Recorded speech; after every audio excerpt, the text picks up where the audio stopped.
दोस्तों मैं सीपी सिंह स्वागत करता हूं सीपीएस एग्जाम सफर 2.0 के यूट्यूब चैनल में। दोस्तों आज की वीडियो में कराएंगे आपको जीव विज्ञान संबंधी महत्वपूर्ण प्रश्न।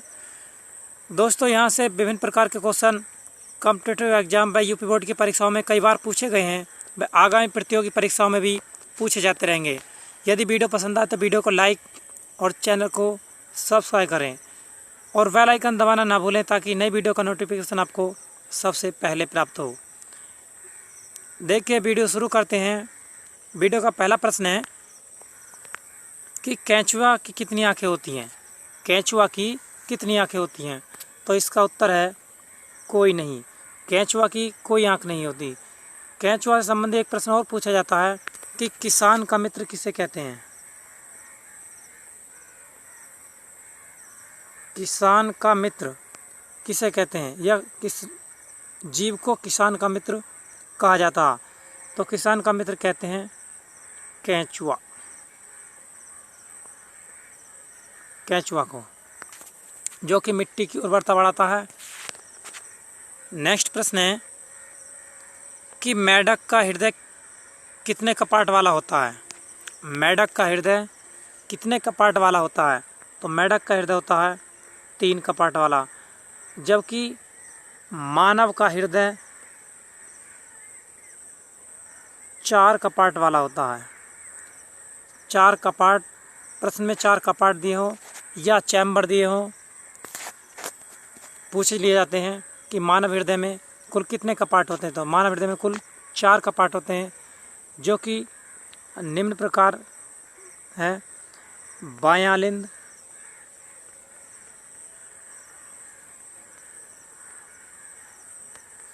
दायां लिंद,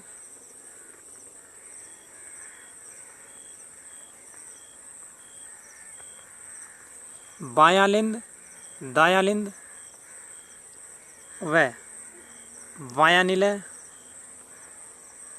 और दायां निलय। कुल 4 कपाट होते हैं। दायां निलय, बायां निलय और बायां लिंद तथा दायां अलिंद। नेक्स्ट प्रश्न है वीडियो का, काफ़ी महत्वपूर्ण प्रश्न है कि राजस्थान का जहाज किस जीव को कहा जाता है। तो राजस्थान का जहाज कहा जाता है ऊँट को। ऊँट, जिसे राजस्थान का जहाज कहा जाता है। नेक्स्ट प्रश्न है वीडियो का, चौथा प्रश्न वीडियो का महत्वपूर्ण, कई बार पूछा गया प्रश्न है, काफ़ी इम्पोर्टेंट, मोस्ट इसे हम कर सकते हैं कि सिनकोना पौधे के तने की छाल से क्या प्राप्त की जाती है। सिनकोना पौधे के तने की छाल से क्या प्राप्त की जाती है? तो यह प्राप्त की जाती है कुनैन।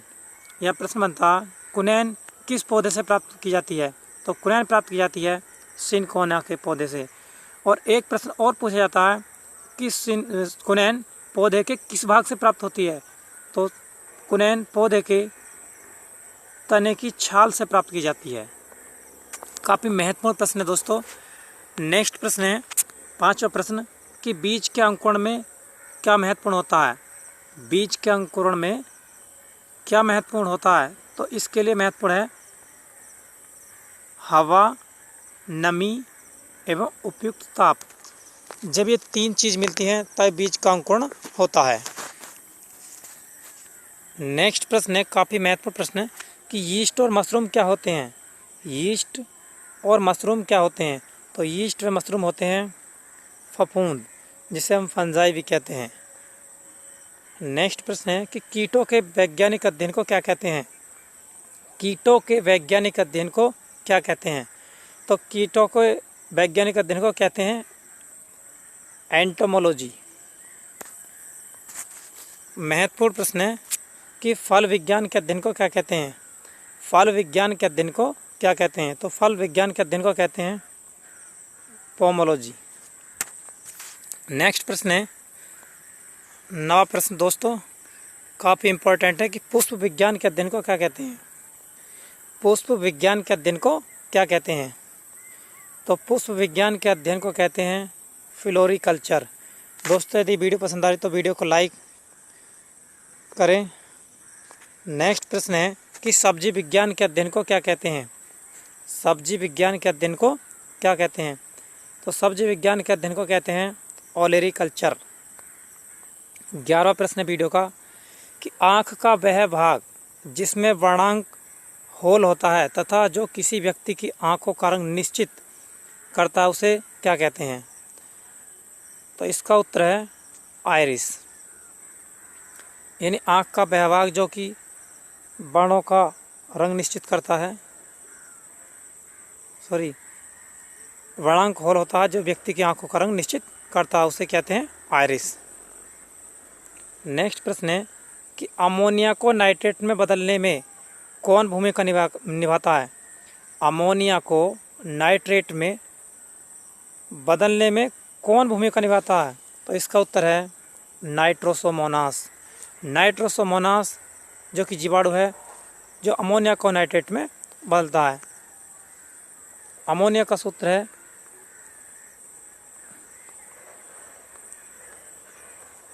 NH3।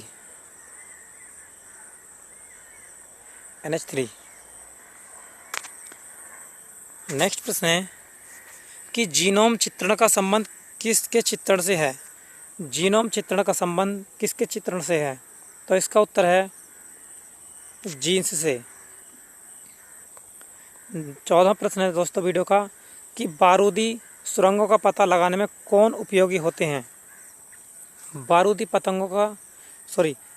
सुरंगों का पता लगाने में कौन उपयोगी होते हैं? तो इसका उत्तर है पतंगा। नेक्स्ट प्रश्न है कि एजोला, नीलहरित शैवाल एवं अल्फाल्फा किस के रूप में प्रयोग होते हैं? एजोला, नीलहरित शैवाल एवं अल्फाल्फा किस के रूप में? अल्फाल्फा दोस्तों, अल्फाल्फा जिसे अल्फाल्फा डबल अल्फा बोलते हैं, किसके रूप में प्रयोग किए जाते हैं? तो जैव उर्वरक के रूप में। इस प्रकार क्वेश्चन और बन सकता है कि जैव उर्वरक में प्रयोग किए जाने वाले शैवाल कौन से हैं? तो नीलहरित शैवाल, एजोला व अल्फाल्फा जैव उर्वरक के रूप में प्रयोग किए जाते हैं। नेक्स्ट प्रश्न है कि कौन एक आँख से आगे की ओर तथा उसी समय दूसरी आँख से पीछे की ओर देख सकता है? कौन एक आँख से आगे की ओर तथा उसी समय दूसरी आँख से पीछे की ओर देख सकता है? तो इसका उत्तर है गिरगिट। नेक्स्ट प्रश्न है 17वां प्रश्न दोस्तों वीडियो का कि कृषि की वह शाखा जो पालतू पशुओं के चारे, आश्रय, स्वास्थ्य तथा प्रजनन से संबंधित होती है उसे क्या कहते हैं? कृषि की वह शाखा जो पालतू पशुओं के चारे, आश्रय, स्वास्थ्य तथा प्रजनन से संबंधित होती है उसे क्या कहते हैं? तो उसे कहते हैं पशुपालन या एनिमल हस्बेंड्री। 18वां प्रश्न है वीडियो का महत्वपूर्ण प्रश्न है कि वृद्ध अवस्था के अध्ययन को क्या कहा जाता है? वृद्ध अवस्था के अध्ययन को क्या कहा जाता है? तो इसका उत्तर है दोस्तों जेरेंटोलॉजी। वृद्ध अवस्था के अध्ययन को जेरेंटोलॉजी कहा जाता है। 19वां प्रश्न है कि जनसंख्या एवं मानव जाति के महत्वपूर्ण आंकड़ों के अध्ययन को क्या कहते हैं? तो जनसंख्या एवं मानव जाति के महत्वपूर्ण अध्ययन को कहा जाता है जननांकी।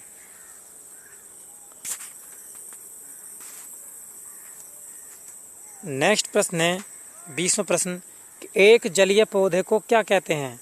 एक जलीय पौधे को क्या कहते हैं? तो इसका उत्तर है हाइड्रोफाइट। एक जलीय पौधे को हाइड्रोफाइट कहा जाता है। 21वां प्रश्न दोस्तों कि हरे फलों को कृत्रिम रूप से पकाने हेतु कौन सी गैस का प्रयोग किया जाता? काफ़ी मोस्ट प्रश्न है, इसे मोस्ट हम लिख सकते हैं कि हरे फलों को कृत्रिम रूप से पकाने हेतु कौन सी गैस का प्रयोग करते हैं? तो इसका उत्तर है एसिटिलीन। एसिटिलीन गैस का प्रयोग हम हरे फलों को कृत्रिम रूप से पकाने के लिए करते हैं। 22वां प्रश्न है कि प्रकाश संश्लेषण की क्रिया में प्रकाश ऊर्जा किस ऊर्जा में परिवर्तित होती है? तो प्रकाश संश्लेषण की क्रिया में प्रकाश ऊर्जा रासायनिक ऊर्जा के रूप में परिवर्तित होती है। दोस्तों एक प्रश्न और पूछा जाता कि प्रकाश संश्लेषण की क्रिया किसकी उपस्थिति में होती है?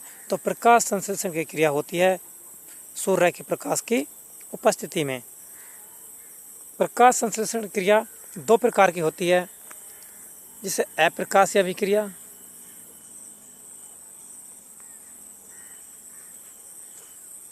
व प्रकाशीय अभिक्रिया कहा जाता है। प्रकाशीय अभिक्रिया कहा जाता है। प्रश्न अप्रकाशीय और प्रकाशीय अभिक्रिया से पूछा था कि अप्रकाशीय अभिक्रिया किसे कहते हैं? तो वह अभिक्रिया जो प्रकाश की अनुपस्थिति में होती है उसे अप्रकाशीय अभिक्रिया कहा जाता है, जबकि वह अभिक्रिया जो प्रकाश की उपस्थिति में होती है उसे प्रकाशीय अभिक्रिया कहा जाता है। 23वां प्रश्न है दोस्तों कि वृक्ष की आयु, काफ़ी मोस्ट लिख लीजिए, वेरी मोस्ट इम्पोर्टेंट क्वेश्चन, कि वृक्ष की आयु का वर्षों में, सॉरी इस प्रकार थोड़ी टाइपिंग मिस्टेक है, वर्षों में निर्धारण किस आधार पर किया जाता है, या वृक्ष की आयु किसके द्वारा निर्धारित की जाती है? तो इसका उत्तर है उसमें उपस्थित वार्षिक बलों की संख्या के आधार पर। जिस प्रकार उसका तना होता है उसे हम अगर उसका टीएस करके देखते हैं तो उसकी संरचना हमें इस प्रकार दिखाई पड़ती है, जिसके द्वारा हम वर्षों में पौधों की आयु ज्ञात करते हैं। 24वां प्रश्न है कि समतापी प्राणियों में ताप का नियमन करने वाला मस्तिष्क केंद्र क्या है? इस समतापी प्राणियों में ताप का नियमन करने वाला मस्तिष्क केंद्र क्या कहलाता है? तो इसे कहते हैं हाइपोथैलेमस। यह ताप का नियंत्रण करने वाला मस्तिष्क का भाग कौन सा? तो इसे कहते हैं हाइपोथैलेमस। 25वां प्रश्न है दोस्तों कि हमारी जीभ पर स्वाद कलिकाएं जो खट्टे का ज्ञान कराती हैं जीभ के किस भाग पर पाई जाती हैं? हमारी जीभ पर स्वाद कलिकाएं जो खट्टे का ज्ञान कराती हैं जीभ के किस भाग पर पाई जाती हैं? तो इसका उत्तर है पार्श्व भाग में। नेक्स्ट प्रश्न है कि मृदा को नाइट्रोजन से भरपूर करने वाली फसल कौन सी है? मृदा को, जिसे हम भूमि कहते हैं, नाइट्रोजन से भरपूर करने वाली फसल कौन सी है? तो इसका उत्तर है मटर की फसल। 27वां प्रश्न है दोस्तों कि मस्तिष्क का जो भाग बुद्धि का भाग कहलाता है उसे वैज्ञानिक भाषा में, थोड़े मिसप्रिंट है दोस्तों, टाइपिंग मिस्टेक, भाषा में क्या कहलाता है, उसे वैज्ञानिक भाषा में क्या कहते हैं? तो उसे कहते हैं सेरिब्रल हेमिस्फीयर। 28वां प्रश्न है कि नदियों में जल प्रदूषण किससे मापा जाता है? नदियों में जल प्रदूषण किससे मापा जाता है? तो इसका उत्तर है पानी में ऑक्सीजन की घुली मात्रा से। पानी में ऑक्सीजन की घुली मात्रा से नदियों के जल का प्रदूषण मापा जाता है। नेक्स्ट प्रश्न है कि शिशु का पितृत्व स्थापित करने के लिए किस तकनीक का प्रयोग किया जा सकता है? शिशु का पितृत्व स्थापित करने के लिए किस तकनीक का प्रयोग किया जाता है? तो इसका उत्तर है डीएनए फिंगरप्रिंटिंग। डीएनए फिंगरप्रिंटिंग का प्रयोग किया जाता है। और एक प्रश्न और पूछा जाता है कि डीएनए फिंगरप्रिंटिंग सर्वप्रथम किसने दिया? तो डीएनए फिंगरप्रिंटिंग का प्रयोग महत्वपूर्ण वैज्ञानिक डॉक्टर हरगोविंद खुराना ने इसका प्रयोग किया था। नेक्स्ट प्रश्न है कि घोंसला बनाने वाला सांप कौन सा है? घोंसला बनाने वाला सर्प कौन सा है? तो इसका उत्तर है किंग कोबरा।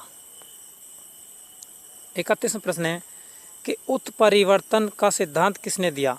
उत्परिवर्तनवाद का सिद्धांत किसने दिया? काफ़ी महत्वपूर्ण प्रश्न है दोस्तों, मोस्ट। तो इसका उत्तर है डिवरीज ने। इनका पूरा नाम है ह्यूगो डिवरीज। ह्यूगो डिवरीज।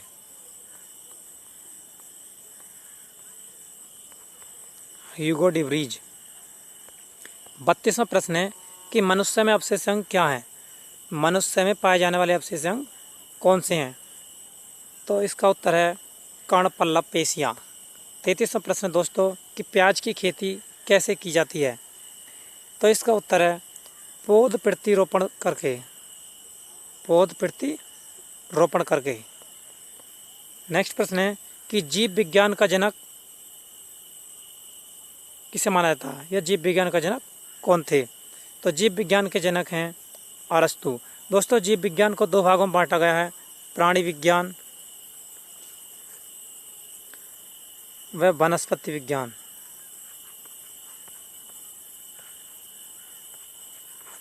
वनस्पति विज्ञान दोस्तों प्राणी विज्ञान और जीव विज्ञान के जो जनक हैं वो अरस्तु हैं, जबकि वनस्पति विज्ञान के जो जनक हैं वो थियोफ्रेस्टस जी हैं, थियोफ्रेस्टस। नेक्स्ट प्रश्न है कि इफेड्रिन औषधि का प्रयोग किस रोग में होता। इफेड्रिन औषधि का प्रयोग किस में किया था, या किस रोग में किया था। तो इसका उत्तर है अस्थमा रोग में।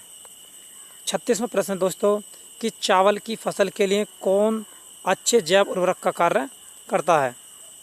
तो इसका उत्तर है नीलहरित शैवाल। नेक्स्ट प्रश्न है कि कौन सा कीड़ा अपने जीवन चक्र के कोशित चरण में वाणिज्यिक तंतु पैदा करता है। तो इसका उत्तर है रेशम का। दोस्तों एक प्रश्न पूछा जाता कि रेशम कीट किस पौधे पर पाले जाते हैं। तो यह होता सहसूत के पेड़ पर, सहसूत के पेड़ पर पाले जाते हैं। नेक्स्ट प्रश्न है कि वनस्पति विज्ञान का जनक किसे माना जाता है, या वनस्पति विज्ञान के जनक कौन थे। तो वनस्पति विज्ञान के जनक थे थियोफ्रेस्टस जी। नेक्स्ट प्रश्न है दोस्तों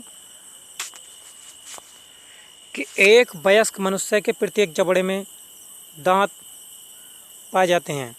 एक वयस्क मनुष्य के जबड़े में कुल कितने दांत पाए जाते हैं।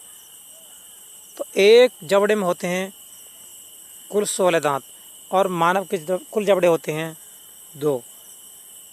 तो 16 गुणा 2 बराबर 32। एक वयस्क मनुष्य में कुल दांतों की संख्या 32 होती है। दोस्तों एक प्रश्न और पूछा जाता है कि मनुष्य में कुल कितने प्रकार के दांत पाए जाते हैं। तो मनुष्य में कुल 4 प्रकार के दांत पाए जाते हैं, और मनुष्य के जीवन में 2 बार दांत निकलते हैं, जिन्हें स्थायी दांत व अस्थायी दांत कहा जाता है। स्थायी दांतों की संख्या 32 होती है, जबकि अस्थायी दांतों की संख्या कुल 20 होती है। और इसका दंत सूत्र पूछा जाता है कि वयस्क मनुष्य का जो दंत सूत्र होता है क्या होता है। तो दंत सूत्र होता है हमारा 2123/2123। नेक्स्ट प्रश्न 41वां प्रश्न दोस्तों कि मानव का वैज्ञानिक नाम क्या है। मानव का जंतु वैज्ञानिक नाम क्या है। तो इसका उत्तर है होमो सैपियंस। नेक्स्ट प्रश्न है मेढक का वैज्ञानिक नाम क्या है, या मेढक का जंतु वैज्ञानिक नाम क्या है। तो मेढक का जंतु वैज्ञानिक नाम है राना टिग्रीना। नेक्स्ट प्रश्न दोस्तों कि बिल्ली का जंतु वैज्ञानिक नाम क्या है। तो बिल्ली का जंतु वैज्ञानिक नाम है Felis domestica, Felis domestica. Next प्रश्न दोस्तों कि कुत्ते का जंतु वैज्ञानिक नाम क्या है। तो कुत्ता का जंतु वैज्ञानिक नाम है कैनिस फैमिलियरिस, कैनिस फैमिलियरिस। दोस्तों इस वीडियो का अंतिम प्रश्न है कि गाय का जंतु वैज्ञानिक नाम क्या है। तो गाय का जंतु वैज्ञानिक नाम है Bose indicus, Bose indicus.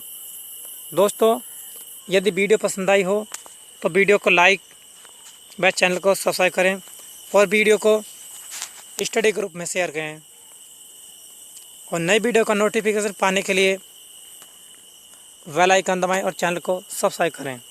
Thank you for watching.